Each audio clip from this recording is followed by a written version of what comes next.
রাসূল সাল্লাল্লাহু আলাইহি ওয়াসাল্লাম বলেছেন, কিয়ামতের ময়দানে সবাই আল্লাহর অনুগ্রহ তালাশ করবেন, সবাই চিন্তা করবেন আল্লাহ তাআলা যদি আজকে রহমতের দৃষ্টিতে আমাদের দিকে একটু তাকান। কিন্তু হাদিসের মধ্যে এসছে আল্লাহ তাআলা তিনজন ব্যক্তিদের দিকে তাকাবেনই না। রহমত তো দূরের কথা, আল্লাহ তাআলা তার দিকে তাকাবেন না। তারা কারা? ওই তিন ব্যক্তি কারা? রাসূল সাল্লাল্লাহু আলাইহি ওয়াসাল্লাম বলেছেন, এক নাম্বার আল আক্কু বিল ওয়ালিদাইন, যে মা বাবার সাথে অবাধ্য আচরণ করে। আপনি দুনিয়াতে অনেক বড় হয়েছেন, কিন্তু আপনি আপনার মা বাবাকে সন্তুষ্ট করতে পারেননি, রাখতে পারেননি। আপনার মা বাবার অবাধ্য সন্তান আপনি ছিলেন। আপনার কোনো ইবাদত আল্লাহর দরবারে কবুল হবে না। কিয়ামতের ময়দানে আল্লাহ তাআলা আপনার দিকে রহমতের দৃষ্টিতে তাকাবেন না। দুই নম্বর ব্যক্তি হলো ওয়াল মারআতুল মুতারাজ্জিলা তুশাব্বিহু বির-রিজাল, ওই নারী যে যাপিত জীবনে, দুনিয়ার যাপিত জীবনে যে তার বেশভূষা, চলন বলন পুরুষের মতন ছিল। উনি নারী কিন্তু চলার স্টাইল পুরুষের মতন। বর্তমানে একটা ফিতনা শুরু হয়েছে ট্রান্সজেন্ডার নামে, যেখানে আমরা ভয়ঙ্কর একটা ফিতনা দেখতে পাচ্ছি। এটা নিয়ে একদিন আলোচনা হবে ইনশাআল্লাহ।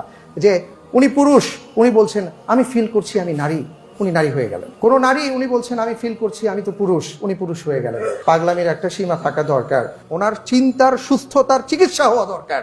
ওইটা না করে আমরা বলছি উনি যা বলছে ওইটাই সত্য। কোথায় যাচ্ছি আমরা? আল্লাহ আমাদেরকে এই ফিতনা থেকে রক্ষা করুন, আমরা সবাই বলি আমিন। রাসূল সাল্লাল্লাহু আলাইহি ওয়াসাল্লাম বলেছেন, ওই নারীর দিকে আল্লাহ তাআলা রহমতের দৃষ্টিতে তাকাবেন না যে নারী হয়েও পুরুষের বেশভূষা চলন বলনকে গ্রহণ করেছে।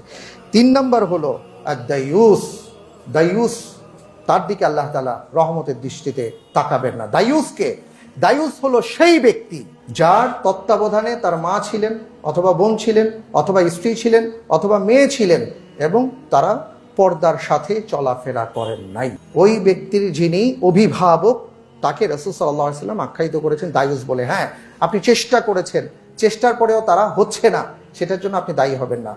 কিন্তু যদি আপনার চেষ্টা না থাকে, তাহলে দায়ুস বলে রাসূল সাল্লাল্লাহু আলাইহি ওয়াসাল্লাম তাকে আখ্যায়িত করেছেন। এবং আল্লাহর রাসূল বলেছেন, ওই ব্যক্তির দিকে আল্লাহ তাআলা রহমতের দৃষ্টিতে তাকাবেন না। শুধু তাই না, তারা জান্নাতেও যাবে না। আল্লাহ তাআলা আমাদের সবাইকে মাহফুজ রাখুন। যেই কথা দিয়ে শেষ করতে চাই, পরিণতি কি? রাসূল সাল্লাল্লাহু আলাইহি ওয়াসাল্লাম একবার বসা ছিলেন, মা আয়েশা রাদিয়াল্লাহু তাআলা আনহাও বসা। হঠাৎ করে প্রশ্ন করলেন, ইয়া রাসূলুল্লাহ, এই যে ভূমিকম্প, ভূমিধস হয়, কেন হয়? রাসূল সাল্লাল্লাহু আলাইহি ওয়াসাল্লাম বলেছেন, যখন সমাজে অন্যায়, অশ্লীলতা, বেহায়াপনা বেড়ে যায়, যখন সমাজে মাদক বেড়ে যায়, যখন সমাজে গান বাজনা বেড়ে যায়, তখন সেই জমিনকে আল্লাহ তাআলা ধ্বংস করে দেন। আমরা আশা করি বুঝতে পেরেছি যে ফলাফল কি।